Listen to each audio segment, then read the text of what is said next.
Hey, welcome to Beer Talk with Wingers Ale House. This is Eric from Wingers, and I have a special guest today.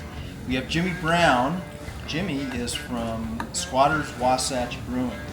Jimmy's our guy when it comes to Wingers, so we've been working with Jimmy for some time, and you've been actually in the beer business in Utah for quite a while now. Yeah, about 10 years now. Give us a little history on Squatters and Wasatch and at least what they tell you that you can say. Sure.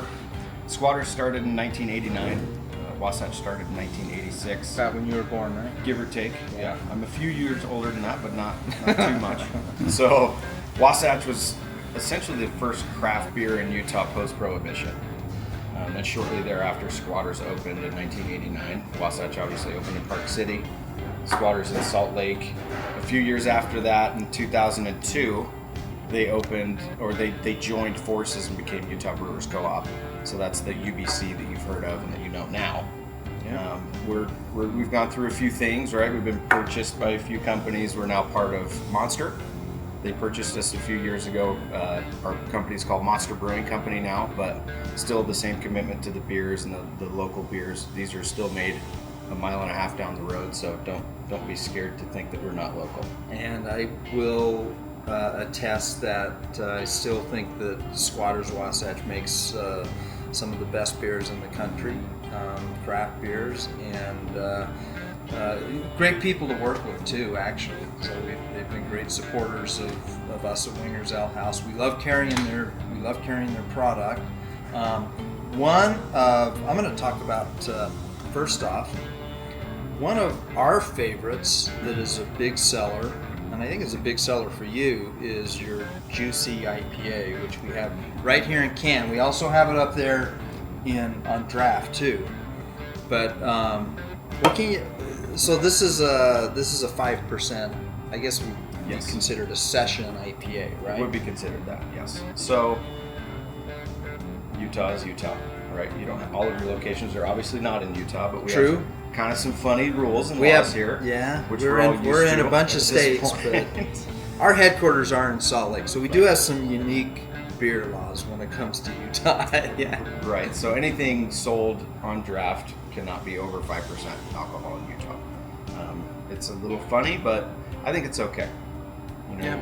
do we need to have 3.9% double IPAs on draft? Maybe not. Right. Okay. That's how the state feels anyway. So I want to make sure that I say that Okay. so that If they you feel yeah, good. whatever. Right. Yeah. Right. Whatever you say. You got to appease the old Estatia. Okay. So Juicy, we can talk about a little bit. Nielsen defined it's the #1 craft beer in Utah. Just Blue Moon edges it a little bit, so there's kind of some funniness if you want to talk about Blue Moon as being craft or not. But Yeah, that's not true. It's good, but it's it's delicious not and a wonderful beer. But Juicy is essentially the #1 local craft beer, and it outpaces every other craft beer by a mile. Juicy actually outsells some local craft breweries as a whole. Just Juicy itself outsells some certain local craft breweries. Really? I don't want to go into names, right? Okay. Get people mad at you fighting in the streets. Okay. over beer, so. The #1 item in Utah craft is the Juicy 12-pack. Pretty cool. Awesome. Pretty resounding stuff. We launched it about 6 years ago, and it's just been growing ever since. Currently, it's up another 27% over the last 13 weeks. Oh, wow. And just continues to grow, and we're only at about 50% market saturation in the off-premise and grocery and C-store. And Nice. in Salt Lake Valley, we're probably at like 65% with Juicy in the like bars and restaurants. It is. Which you guys help us with. It is. It's an awesome beer, and I'm gonna. In fact, Bruce, follow. Come here. We're gonna go. I was gonna crack this can, but instead we're gonna actually pour one from the tap over here, and so we have Juicy on tap right here, and we are gonna. Got a little bit of foam there. That you can see the coloring. That's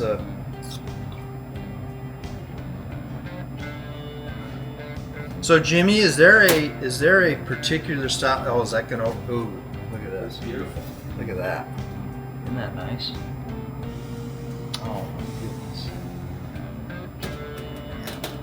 So, Jimmy, Yes, is Juicy any particular style of IPA?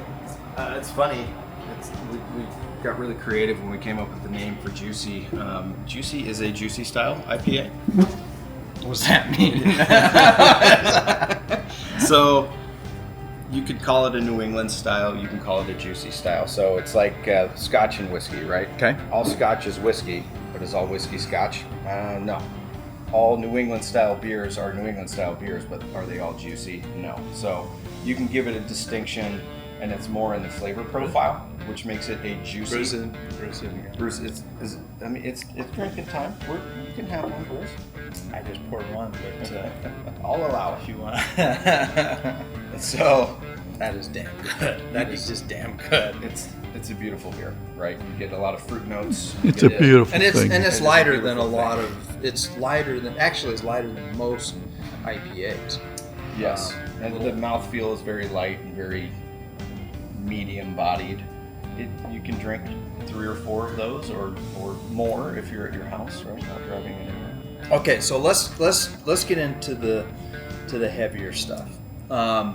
As you said, Jimmy, in Utah, we cannot put on draft anything over 5% ABV. Correct. And our juicy or Squatter's Juicy is 5%, so we have that on draft.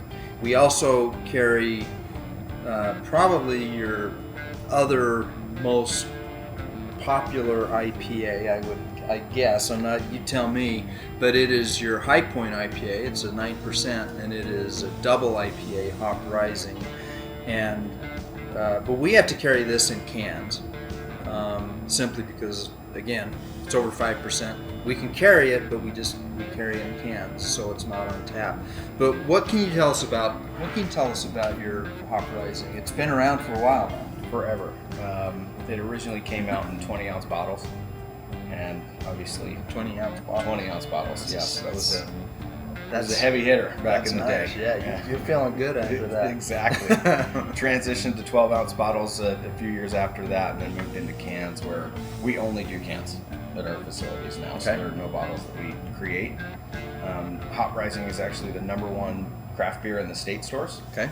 So we have the #1 local craft beer in Now, the general market. when Jimmy says state stores, those are the state liquor stores. State-run liquor stores. So yes. that means anything that, if it's not 5%, if it's anything over 5%, then you have to buy it in a Utah state liquor store. Welcome Correct. to Utah. Welcome to Utah. Fun stuff, right? And there's a few states that do stuff like that, but we don't need to talk about that. It's a 9% double IPA. Again, the #1 selling craft beer in the state stores. It outpaces everything by about 30 to 40% in dollars, and it's only $2.09 a can. So you think some of these other brands that are $3.29 a can, Retail is $4 $2.09 a can? Retail from the state store is $2.09 a can. So we do more in dollars and volume than essentially every other craft brand in the state of Utah. Another beautiful beer. Very And- distinctly different as well. It is a gorgeous beer. I became a fan of when I had 2 of these once, and I mean, how could you not be a fan after you do 2 of these? But Feeling pretty happy after that. Actually, technically, what is a double IPA? So double, if you want to talk about it, just means more, right? More hops, more barley, more everything. So to ferment to 5%, you have a certain amount of hops and barley that are in the beer. When it's double, it is double, right? You need that yeast to ferment more ingredients to create the alcohol. So the additional hops create the additional alcohol, create a little additional bitterness too, A little additional which bitterness. is part of the appeal. It's going to Correct. be, it's going to have a bite to it. A bite is a good word, but Hop Rising is actually very sweet too. So there is kind of a malty is. sweetness that balances with the hops. It'll give you a little dry bitterness at the end, but it's just so sweet and a little bit of sweet in the Sahara Desert at the same time. So obviously IPAs have been maybe the fastest growing category, at least in the craft area Sure. of beers, really over the past 10 years? I would say probably 15. Over that. The IPA boom is still a thing. It's still the #1 category in craft, and showing no signs of not being the number one category in craft. So And the story behind the IPA is when the British, back when they had India as a colony, they used to ship beer down to India. They had to add Correct. extra hops to it as a preservative so that it lasted, and thus it made it poppier. It made it a little more alcohol volume, and but the one thing that I think both of these IPAs I think compared to most IPAs, the one thing that I think Squatters and Wasatch has done great is just really even a more drinkable, smooth flavor to them that still has the characteristics of an IPA flavor. Absolutely. And like I said before, the hop rising has that sweetness and the bitterness combined. The juicy, it looks heavy, right? It's very hazy. You can't even see through the glass, which is, I think, also a beautiful thing. That is a nice But it drinks so light, and it's crushable, is what we like to say in the sales world. You can crush a bunch of those. That's what Bruce does. I bet he does. When Bruce, that's why he doesn't want to start now, because it's there's 11 no in the stopping. morning, and if he starts crushing now, he's never going to get this edited. That's correct. And Right. out. Yeah. And so this has been awesome. I just we've had a great relationship at Winger's Ale House with Squatters Wasatch and with Jimmy. They've got a great assortment of beers. I think the best in the region, quite frankly. And so we're big fans. We support them. We love their support. Wanted to thank you to come on by, and unfortunately you brought a little bit of extra product that we may just have to sample on our way. Keep filming if you want. We'll see where this goes. Or I'll take that one, and we can cheers. Cheers. Cheers.